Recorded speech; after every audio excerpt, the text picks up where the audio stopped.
This is Seaham, an unassuming town located in the northeast of England.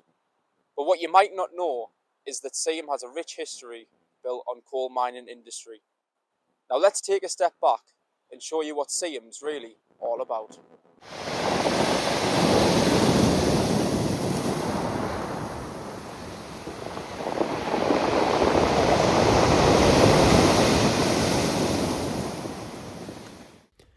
Seaham in the modern day is a popular destination for tourists, a coastal town that offers a beautiful beach, idyllic views and all the ice cream you could ever want.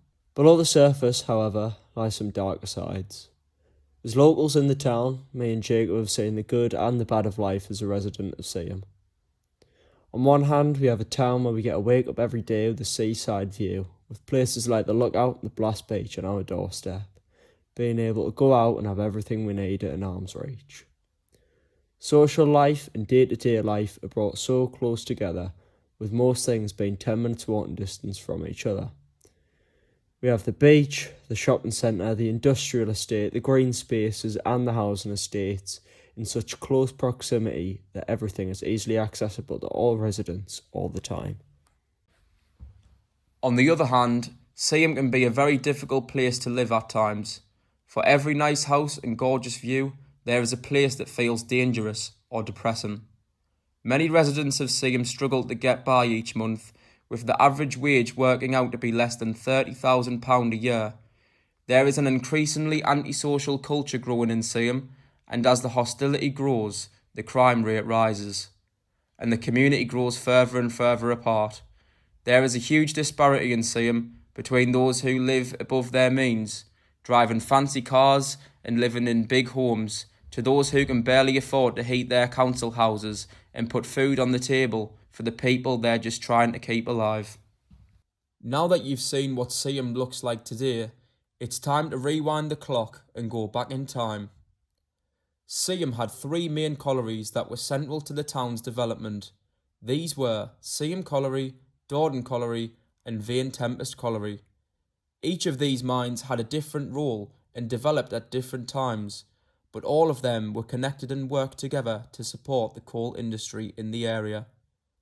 What is most interesting is that these mines were not just separate workplaces, they were part of one larger system that was designed to extract as much coal as possible from the area and transport it through Seaham Harbour. This shows how organised and industrialised the mining industry was in Seaham. Seaham Colliery was the first and most important mine in the town. It began in 1849 when the Londonderry family started sinking the first pit.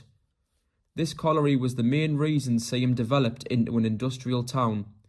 Before this, Seaham was much smaller, but once the mine opened, workers moved into the area and housing had to be built quickly. This shows that the colliery was not just important economically, but also socially, as it shaped the entire structure of the town. At its peak, the mine was extremely productive. It was producing between 2,500 and 2,800 tonnes of coal per day, which was transported through the harbour. This highlights how important Seaham was to the wider coal industry, not just locally, but nationally. The colliery also employed a huge number of people by 1914. Over 2,500 workers were employed underground and around 500 above ground. This shows how dependent the town was on this single industry. Most families in Seaham would have been directly connected to the mine in some way. However, Seaham Colliery was also known for its dangers. The most significant event was the 1880 disaster, where over 160 people were killed in an underground explosion. This shows the risks that miners face daily. Another important point is that Seaham Colliery later merged with Vane Tempest in the late 20th century, before eventually closing in the early 1990s, showing how the industry was declining as mines had to combine operations to remain viable. In order to find out more about the disaster, we went to Seaham High School, built on the old site, to speak to some teachers with a higher level of knowledge about the event. So on the site where we are at the moment, where the school's built, was formerly a pit site, which was Seam Colliery or High Pit, known as the Knack to a lot of locals. So it was a former pit site, but being a sort of a Deanside lad, remembering, parts of the pit, and when the site got landscaped and things, it was obviously, there was still a lot of debris and things lying around off when the pit was once there, certain pit heaps, the sort of little reminders still left around that you can see today that reminds you that it was still a pit site. But up until the school was built on here, it was just basically derelict land, wasteland, that was left for probably best part of 15-20 years untouched. Well, I'd imagine from back then, being from my family were ex-miners, my grandfather, my father, although they didn't work at this pit, they worked at Dordon and the Vane Tempest. An important source of income, one of the main employees, I'd imagine, not just for the actual coal board or the mine itself. A lot of the contributing businesses around who relied on the pit, timber merchants, etc., manufacturers and other things in the area, locomotives. There was a lot of wider employment in the area as a result. So being the three major pits, being sort of the Vane Tempest, the High Pit and Dordon Pit, and then obviously just outside of Seam you had Merton Pit. Again, quite a lot of mines in close proximity to one another. So again, a vital form of employment at the time. There was obviously the vent, the methane vent or the gas vent. That was there. There was an awful lot of debris, including, boundary walls, steps and other remnants where it wasn't fully landscaped. It was basically flattened, taken to the ground. You could see traces of certain areas where it was, but ultimately there was no real sign of this looked like a pit site, for instance, once it had been sort of landscaped before the school was built. Although we had several site visits, and it was said that a lot of things got found, such as miners' boots, hard hats, a lot of waste from the old pit site when they did landscape it finally for the school. Don't know the technicalities, if I'm honest. There was a lot of areas which flooded and things. Since the school being built, we haven't really had any major issues. If anything, there was an awful lot of soil to dig out for where the school sits at the moment, which is why at the back of the build, a lot of the playing fields and things are built up quite high. I'd say at least 10 metres higher than the actual school build is now. So in terms of spoil and everything else that was left over, there is still a considerable amount, but we've not had any other lasting issues to say that it's unsafe or anything else. I think it's very important. I think we do a lot as a school. We've got areas, we've got rewards, we've got our reward base is actually called the Knack, again for heritage reasons. So our students have a sense of belonging of where and what once stood here. We've got a poignant remember as well. We've got a memorial out the front there, which is again, we sort of don't celebrate, but we recognise the memorial when there was the mining disaster. So we do have tributes and things that go on yearly, so that students are aware of the culture, what went on here and what was here then, so they don't forget it. I think that's important for education. Putting us on the spot now, but I don't know the exact dates and times. I know that there was a couple of disasters. I know that there was a lot of lives lost. I believe in a gas leakage, and I believe there was an explosion, and there was lots of young lives lost. I think some of the youngest was 10 or 11-year-old, and there was lives lost. And I think that's something that we instill in the students where we go back and we say, like, you know, this is what happened. You've got this privilege of an education. Students, you know, or young people your age at that time were down the mines and they were underground, and working at the age of 13, 12, 13, 14-year-old. So again, we try and get students to be privileged at what they've got.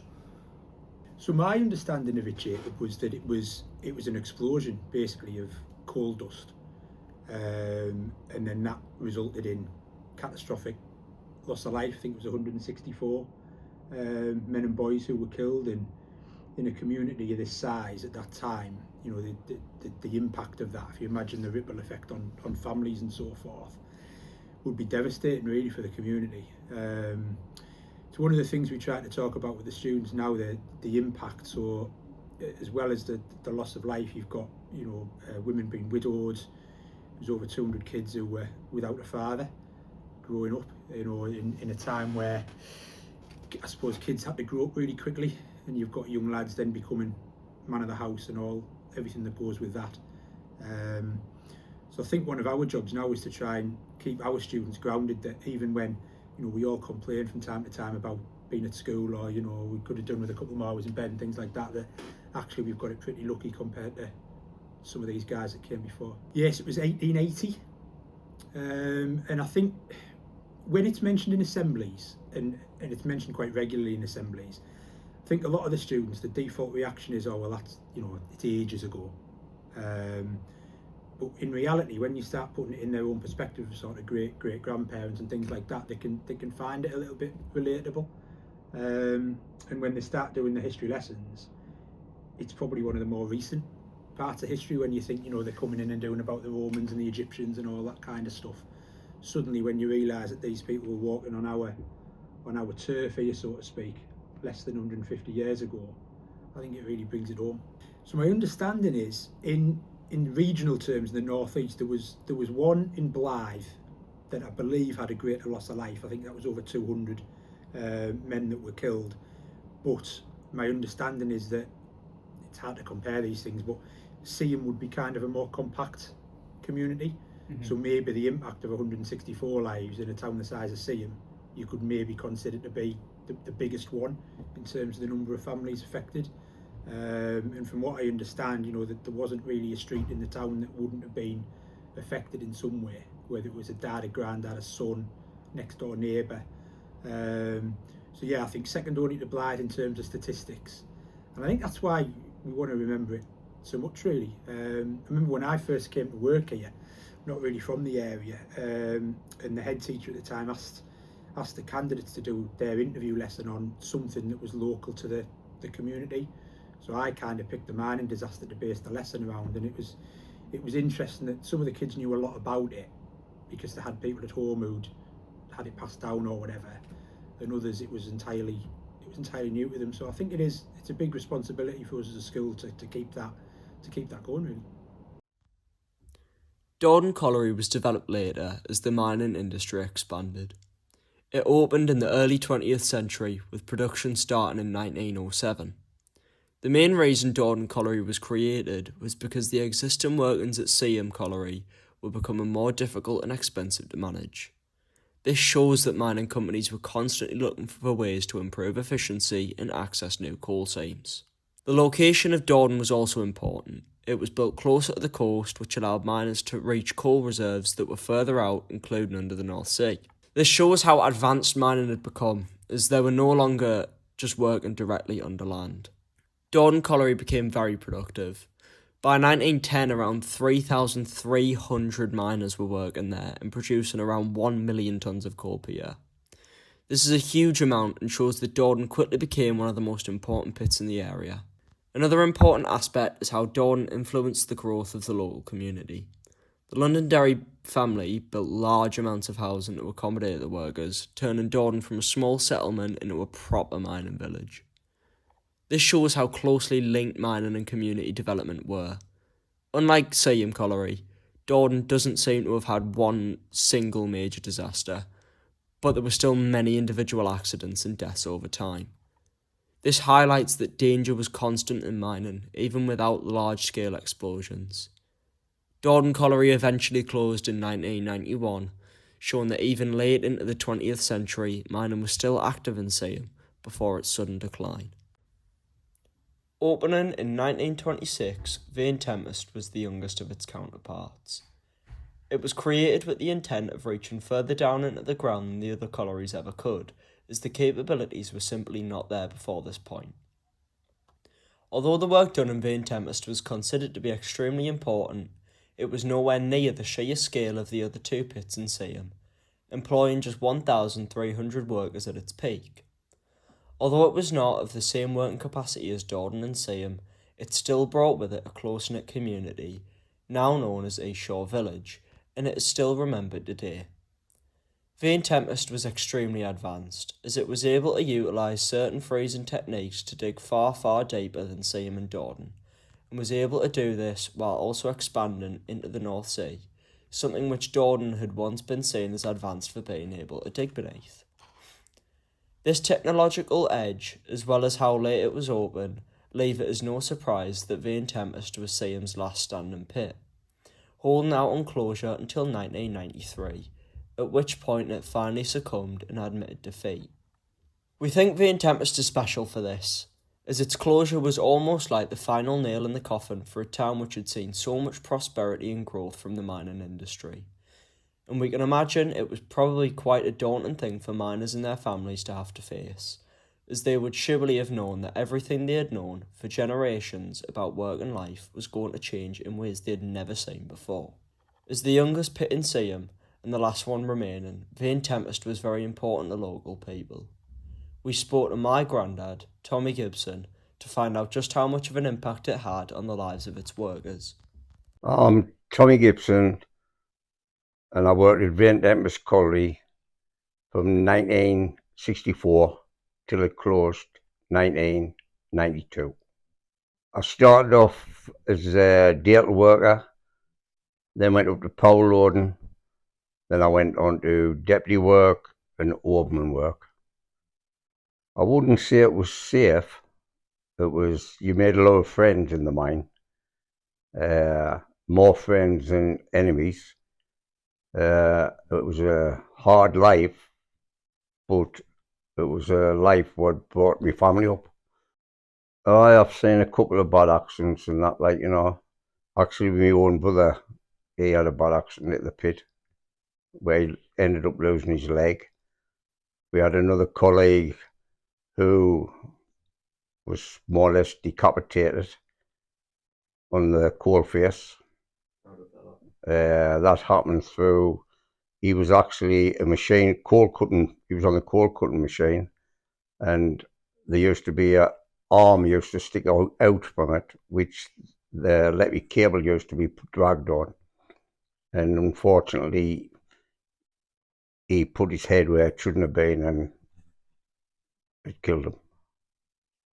Did you see the closures and the strikes coming, or did it kind of come out of the blue? You could see the closures coming because that was probably Maggie Thatcher's objective from getting into power. Didn't think there was a couple of small strikes which lasted probably a month and then 8 weeks, but nobody, I don't think, ever visited a strike to last a year. The protests and closures and riots and stuff like that, how badly did that divide people in Seaham? Big time. I actually know brothers who never spoke to each other from this day. It was a bad thing for the working class people. But when you look at it in hindsight, she broke the miners. She achieved our objective. I think it's starting to recover now.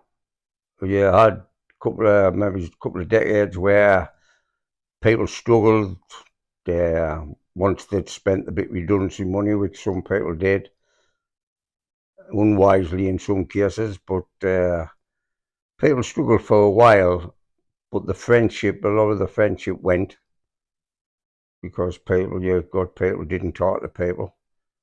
But I think on a whole, it's starting to come back a little bit, but I don't think it'll ever be the same. Like the sort of people looking after each other the way yesterday, them days. That'll never come back. At one time, you could go, leave your doors open, leave your rent book on the table, and the rent man would just come around, pick the money up, and nobody bothers it. But times has totally changed now. See, the thing was with the mines, it was a job where you had to look after your comrade. You were there for the safety of each other. You didn't have to do silly things. You always had to remember. So you like what we call our mothers. We looked after each other. If anybody was struggling, his mothers would help him out. It was a close-knit community. People would help each other. Where now you didn't really know most of your neighbours now. Where everybody could, like even myself, anybody could have come into Same Harbour and asked you where Tommy Gibson lived, and they would tell you straight away. That was the way it was. Everybody knew everybody. How did you feel about the closures and stuff? I think it probably would have had to happen in the end, but the way it was done, it wasn't a nice way it was done. I mean, there was people locked up, there was people hurt, there was people lost their jobs, and a lot of it wasn't necessary. I actually had a couple of lads who used to work for me, and they both committed suicide during the strike. And I think it was through the strike they committed suicide. But we'll never know. It broke a lot of friendships up. Did you lose any friendships?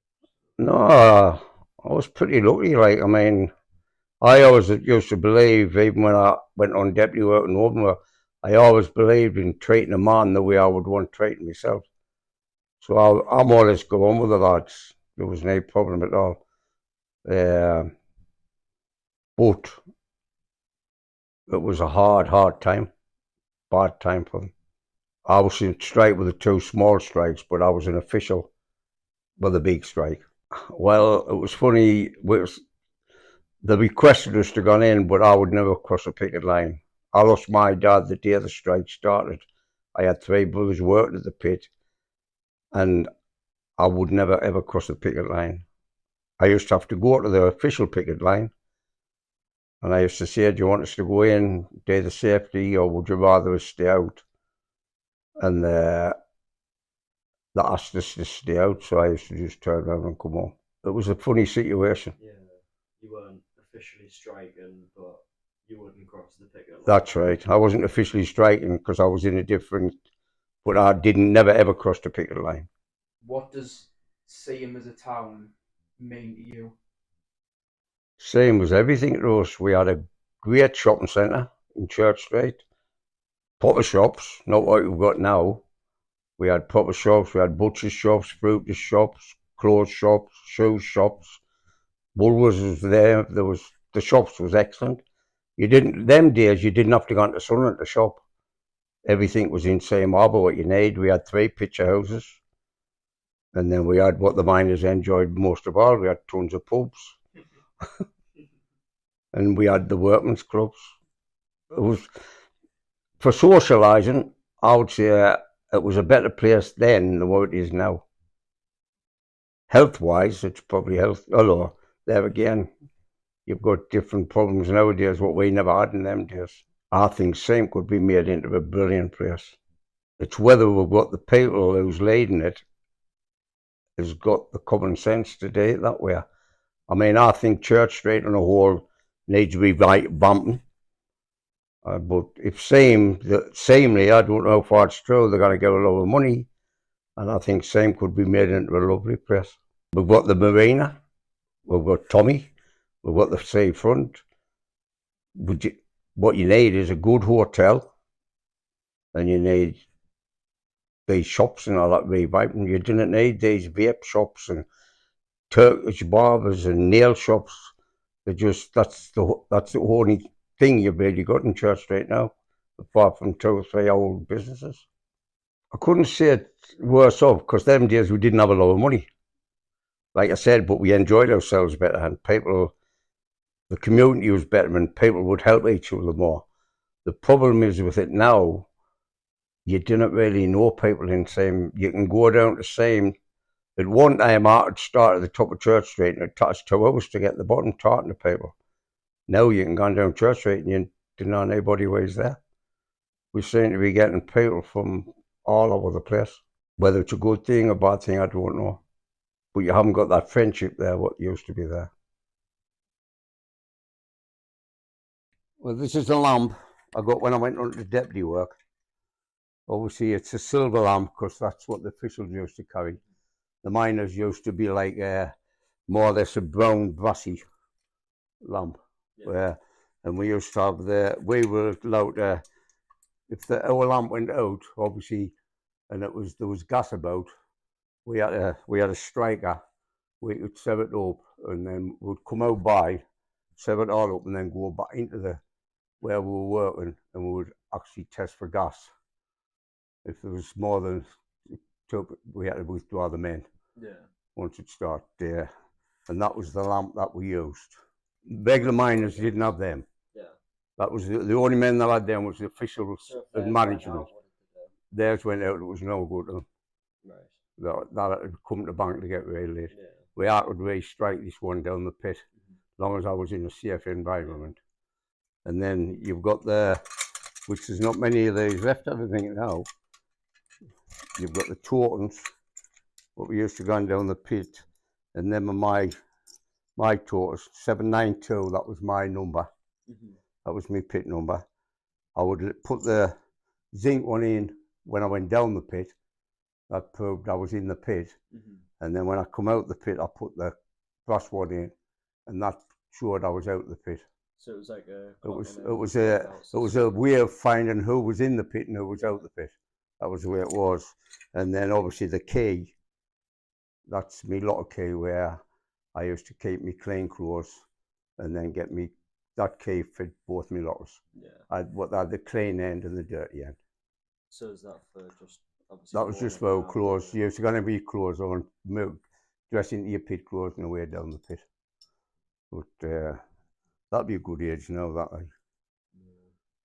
What are these plates you've got here? Well, these plates is I actually got the opportunity to buy them. Not a while after there's only so many of these plates made. I know whether they'd be able to get in another. No, you've got your Vane Tempest one this side, and then you've got your Jordan plate at the back, in the back, the middle, and then you've got the knack, which was same quality at the side. There was only so many of them made, and I got the chance. Somebody was wanting rid of them, and I bought them off them just to keep as a bit of a. But I wasn't parting out in there. They're really. It's important, yeah. You couldn't really buy them really. They're important, part of your life. Yeah. Well, that's the thing, isn't it? It's because you didn't work after the pit, did you? No, I didn't work after the pit. No. So it was definitely an important thing, yeah. But it was a hard job. But we all it was the friendship there, the camaraderie that was there was really good. I mean, I've got mates still where I work with. Davy Carver's a lad I work with. I started the pit with him, and I virtually worked with him all the way through till I went on to official work. Because I mean, we had to have a medical. Then went down to the pit. We worked at bank for a while. Then we went underground, and then when you got to 18-year-old, you had to go into Horton Colliery, and we trained for the first and all that. You did your training at Horton Colliery, and I went on power loading when I was 18-year-old. So how old would you have been when it closed? Closed. I've been about 45, I think. About 45, roughly. Yeah, spent most of your life working in the pits then. Well, I spent from being 15-year-old at the pit. I never had a different job. I was in maintenance from leaving school all the What way. was that like though when you were 15, finding out that you were, going down into the mines? Like when you first went down, when you were, 15-year-old boy, were you scared at first? No, I wouldn't say I was scared. I think it was something you just accepted. We had 3 collieries. It was a mining village and a little fishing village. When I went for a medical, and while I waited for my medical to come through, I worked for Sykes's Pubs for a week, because you had to earn money. Your mum couldn't afford to keep you them days. Yeah, there was none of this where you finish school and not get a job for. When I finished school on the Friday, I was working on the Monday. Mm-hmm. Didn't get any holidays. So straight to work. I worked for Sykes's for about, I think it was a week or 2 weeks, and then my medical results come through, which said I was fit enough to work at the pit. And I went to the pit and I was there till I finished. So basically, my whole life was spent at Vent Empress College. Did you ever work on any of the other collieries, or was it just? I done training at Horton College. When I went on to official work, I had the job of looking after Vent Empress, what we call the coal claimants, the way the coal come out, and I got in charge of same colliery and all. So I was in charge of, once the coal come off the faces, I was in charge of all the belt lines, all leading all the way till it got the same shaft. And I had men working right away through there. So obviously, the closures like financially impacted everyone, and like everyone was out of a job. But do you think it was a bit of an emotional thing as well? Oh, aye. Spending When 30 years, the hardest part was the day you were finishing. There was a funny feeling went through your body. You thought, you've worked all your life. I haven't got a job. What do I do? I've got a family. When everything gone through your mind, it's not a pleasant thought. You want to jump for joy. You were sad that the pit had closed. Probably in hindsight, it'd probably been the right thing, because the majority of the miners that is left, there's no lot left, but probably wouldn't have been there if we'd been still working it down the pit. I mean, my father died at 63 in service. I mean, he had 100% new money corneosis, which is very few got that on the death certificate. But that's what my dad died of. It took its toll on your health, but it was just something you more or less accepted. That's what you did. That was a job. 80%, I would say, 80% of young lads that lived in Same went to pit. Either went to Dorden pit, the Bent Evans pit, or the Knock pit. That's just what Same was all about. That's what it was about, mining. Yeah. It was all about mining. And like you say, we all got together on the weekend and we had a pretty good time. Mm-hmm. We enjoyed ourselves. You'd save up and have a holiday once a year. That's all you could afford, but you look for everything we had them days, just tend to look forward to it. Mm-hmm. When now these days they just take it for granted. Where we looked without, we're going to have Butlins for a week's holiday. We thought it was marvellous, brilliant. So obviously you didn't work after. How did you support your family? And do you think many other? Well, I got finished on medical grounds. Mm-hmm. I've got a problem with my spine and that, and the specialist at Sunderland Royal at the time, he said if I didn't put in, I would end up in a wheelchair.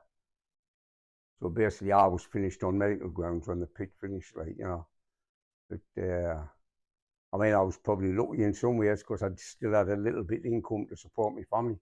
Other lads, some men went out and blew it, which was silly, but they'd never been used to handling that sort of money for in their lives. Was it a lot of money? Well, to us, it was a lot of money what we got redundancy. Where some people like myself, I invested mine and felt, you've got, this has got to last you the rest of your life, where some lads didn't. And I didn't blame them, what they've done. It just, they didn't have the experience and to sort of handle money. Mm-hmm. and they just enjoy ourselves, but they didn't think of it when you've got none left. That was the hardest, because there wasn't a great lot of work left around then, just, you know, it was hard. It was hard for some families, like, there wasn't a lot of work knocking about. Because when you think it, look how many men was employed. I mean, you had probably, 1,800 at Van Tempest. You had probably 1,000 at same college. Dardenne was a massive pit. It was one of the biggest, probably had 2,500 men working at Dardenne College, and the majority of them come from same. That's what so that's how many men was put out to work. For a long time, there were debates over the ethics and logistics of keeping the coal mines open in the UK. On one hand, concerns around safety especially were raised constantly, with events like the mining disasters at Seaham Colliery being prime examples of the unsafe working conditions that miners had to face every day. These arguments, however, were never enough to bring about the closure of the coal mines, due to the dependence the country had on them in terms of the economic benefit they had for the country as a whole. The fact that 90% of the UK's energy was supplied by them, the huge amount of jobs they created in the communities that found the mines to be the pillars of their friendships and families. One person would come in and disregard all of these things. One woman who decided that the mines were going to go, no matter the cost. That one woman was Margaret Thatcher, the Iron Lady. The general perspective is that Thatcher came into power with the intent to destroy the lives and communities of the working class, and destroy them she did. She was elected in 1979, and though slow initially, she began working on the deconstruction of the industry almost immediately. The bulk of closures occurred in the mid-80s, with over 20 simultaneous closures being announced in 1984, something which triggered a year of protest, strikes, riots and brutality between March 1984 and March 1985. The opinion of the working class was that these closures were coming on too fast and out of the blue, with no industrial replacement or opportunity, leaving most in a position where they were unable to provide support for themselves and all their families. It was viewed as an attack on the working man and an attempt at sabotaging their community, culture and livelihoods. Margaret Thatcher's priority was always money above the welfare of the working class, so although there were arguments for pit closures that related back to the health complications, injuries and deaths caused by the mines, they were never arguments that she particularly used to her advantage, but are rather used now in hindsight, weighing up the pros and cons of the mining industry. Whatever your perspective is on the mining industry being shut down, it's fair to say that it was not done in a manner that showed any kind of compassion to the working class people who relied on them to get by. Deploying the military to violently fight back at miners and pulling the rug on these communities with no backup options for a career replacement was something that created immeasurable levels of disdain and mistrust for certain people, places, and parties, which still hold true today. For example, the North-South divide and a common dislike for the police.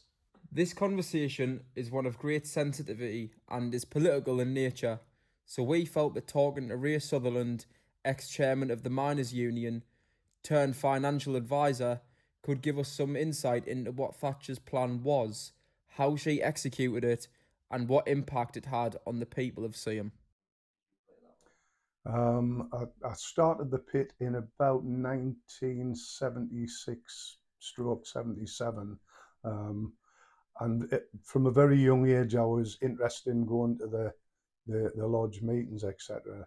And I think I became, first of all, I became a lodge committee man at about 22-year-old, 21-year-old. I then got the job as compensation secretary. And then the strike came along, and we were quite active in the strike, not as not as officials of the lodge, but the officials of the lodge at that time weren't actively involved in the strike, so we sort of came to the fore. And after the strike, I became chairman of the union at Van Tempest. Well, Thatcher was doing what Thatcher set out to do, because a couple of years prior to the 84 strike, the plan was to have the strike earlier. And you've got to remember, the strike wasn't planned by the union. The strike was planned by Thatcher and the Thatcher government at that time. In 1982, the idea was they would create a strike then, but what happened was they didn't have enough coal on the ground, they didn't have everything in place, they didn't have the police force ready to do her bidding. That came about 2 years later, where there was enough coal on the ground. The police force in the whole of the UK had just had the biggest pay rise they'd ever had in the history, or ever since. So everything was ready. There was things going on in the background prior to that. They were encouraging haulage contractors to go self-employed, have their own lorry, have their own wagon. They weren't going to stop for a picket line. They had a wagon to pay for. They had to earn a living. So everything was right in '84. And what Thatcher doing, or what the Thatcher government doing, was they used the union's own rule book to create the strike. The rule book says that there's got to be a ballot to have a strike. In '84, what she done was attacked certain collieries in each area. In our area, it was Herrington Colliery. The rule book also says local collieries can support their adjacent collieries if they think they're under attack. And that's how the strike came about. Herrington Colliery was attacked and was going to be closed. All the other collieries in this area joined in the strike, so we didn't have a full ballot, which was probably, in my opinion, a big mistake. However, as the strike went on, it became more and more vicious. It became polarised. We had people fighting with people. But in general, for 10 months of the strike, it was solid in this area. After 10 months is a long time without any money, without any heating. You know, trying to tell your kids that there's no Christmas this year because we haven't got the money. So it was quite an evil but ingenious plan that the government had to bring down the union. That was the total idea behind it. She'd already crippled the steelworkers union. She dismantled the rail union. She was coming for the miners next. The strike, as it went on, became a tiring, it was tiring for everyone. It was drawn out. We went through a hard winter where people were getting caught stealing coal from the coal heaps, and they weren't took to court. They were told if they didn't go back to work, they would be sacked. That's not the way to go on in any way, shape or form. So as a union, we made an agreement that if someone got caught stealing coal and they were told to go back to work, they should go back to work. They shouldn't lose their jobs because of it. In this area, we had lads at Dordon Colliery who lost the jobs and have only recently as last year or the year before, getting their pension rights reinstated. They've never worked in the colliery since, and they lost their pensions. So it was bitter. My thoughts on Thatcher, I thought she was evil, and we actually seeing now what she done in the time. She sold the oil off, she sold the gas off, she sold the water off. All of these things which shouldn't be owned by any private enterprise are owned by a private enterprise. We don't own them, so we have to buy our own North Sea gas. That's the type of person she was, and her government, and every Tory government since. I can't say that the loss of that many jobs was a necessary change. It could have been phased in much easier. In that way, it wouldn't have had such a big impact on the community, because as a community, we were devastated. In Seam itself, it had 3 collieries. What you've got to remember is that as of today, people pay council tax or domestic rates, as it were. The collieries paid domestic rates to Easington Council, and it was somewhere in the region of £1 million for each colliery. So immediately all 3 collieries were gone. That's £3 million that were lost to the coffers of the local area. That £3 million helped with schooling, helped with looking after old people, and all the other things that need to be done. That was just taken out the equation.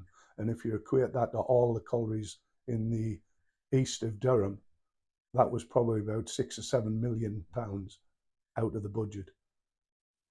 all those people unemployed, people who, for want of a better word, would struggle to get work elsewhere. They were employed at the pit. It gave them money in the pocket, paid money into the community. You know, the shops got the money spent on them. The pubs and the clubs, people spent money on them. Suddenly, all that's gone. It's got to have a massive effect on the community. The arguments were quite simple. It was you got to remember that predominantly every other country that we were fighting against for our coal, they were being subsidised. We got no subsidies at all. In fact, it was quite the opposite. What they would do in the area is earmark a colliery that they would like to close, push all the costs onto that colliery. Suddenly that's uneconomic and it's gone. So then they push the costs onto another colliery and then that's gone. And that's the argument. And the biggest argument is if we can produce coal for nothing, sell it on the market, the people who are now unemployed, we wouldn't have to pay them benefits. We wouldn't have to help them out. That money's still in the economy.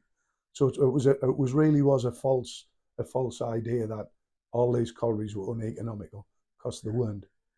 I think we followed our principles, and I think we followed our principles very well. I can remember such times as chairing meetings where they wanted to sell the homes to the miners who were living in them homes, and we had a big opposition against that. And I remember putting the argument forward that why should we not allow these people to have the homes they're living in? Because if we don't, they'll sell them to someone else and they'll be out on the street. That's not being true to your fellow workers.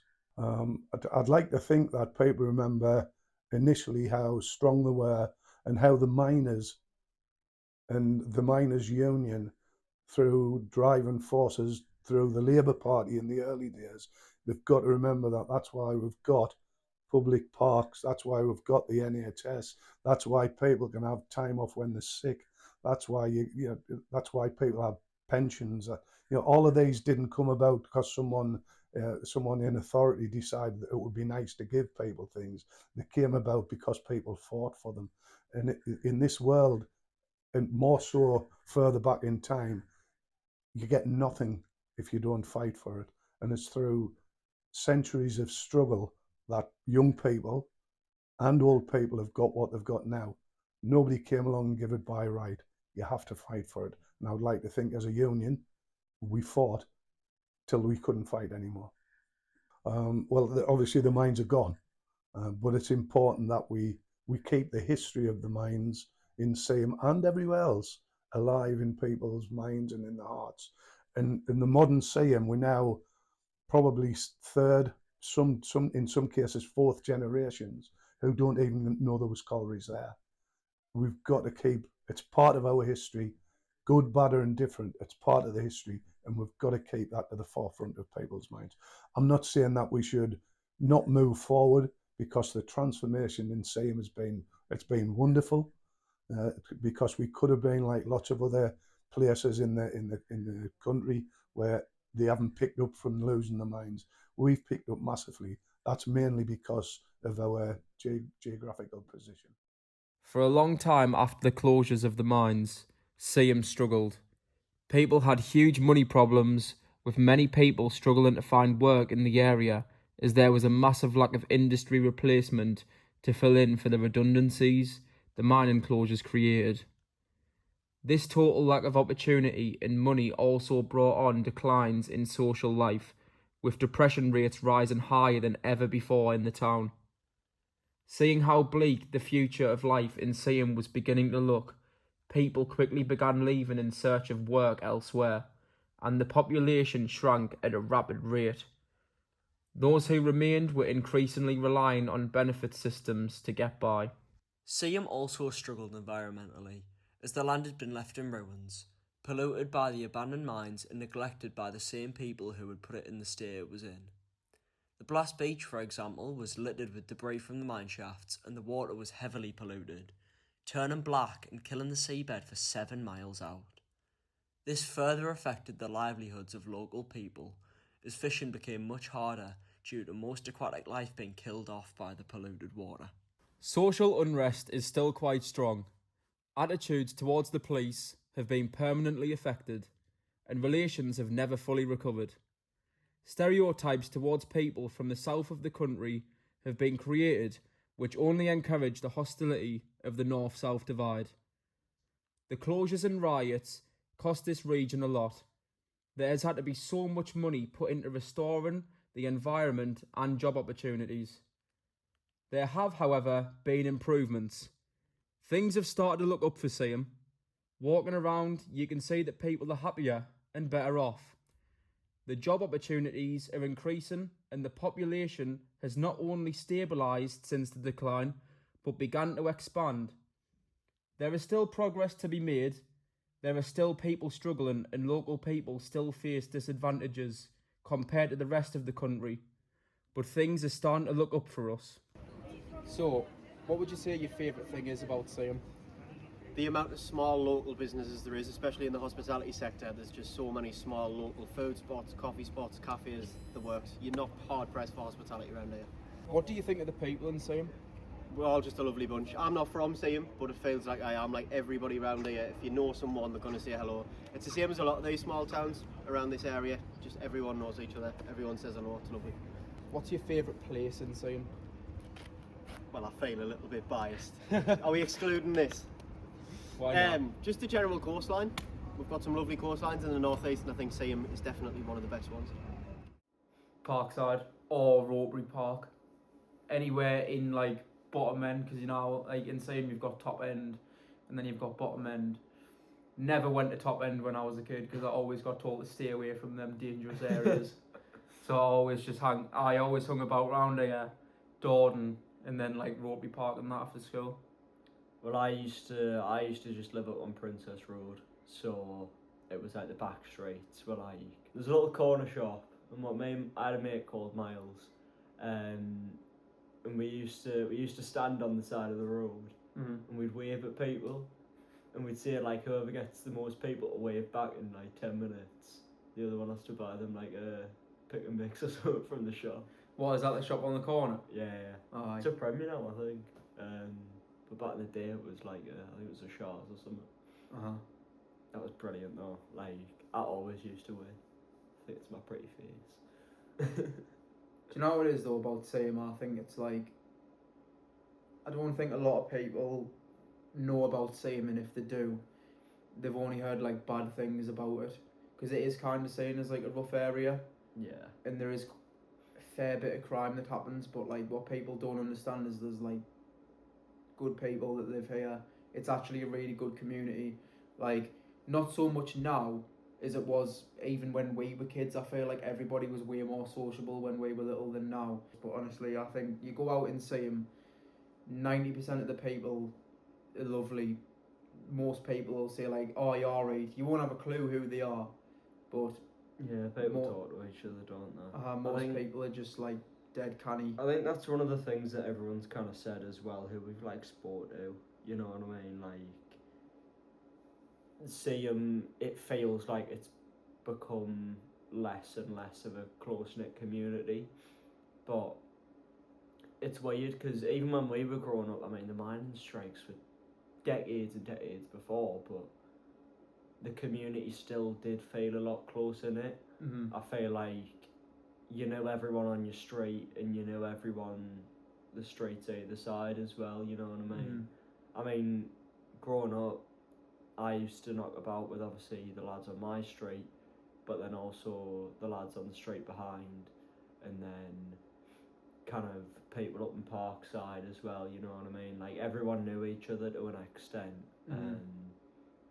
I mean, I remember as well, like when I was younger, me dad's always been one of them people who would just say hi to people. And I used to say... but I think I used to be like that. And then COVID hit and I just lost all me like... Yeah.